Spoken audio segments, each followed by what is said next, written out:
канала нету. Я когда приехала сюда по объявлению, я в Молочном жила, а потом сюда приехала. Канал, думаю, посажу огурчики, помидорчики. Я все беру с базара. Ну, тяжело людям живется, очень тяжело. И татары добрые люди, хорошие люди, с ним можно жить.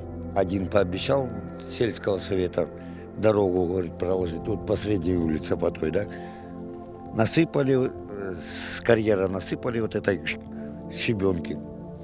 И все. Второй также пообещал, газ проведем. Оттуда не дают газ с восхода. Тоже так же.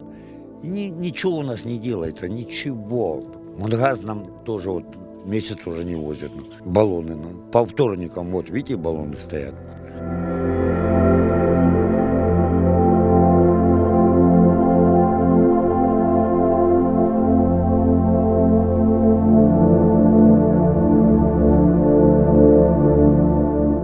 Я не вижу тут радости, не вижу, чтобы люди радовались. Медпункта нету, никакого буфетика нету, хоть маленькая столовочка.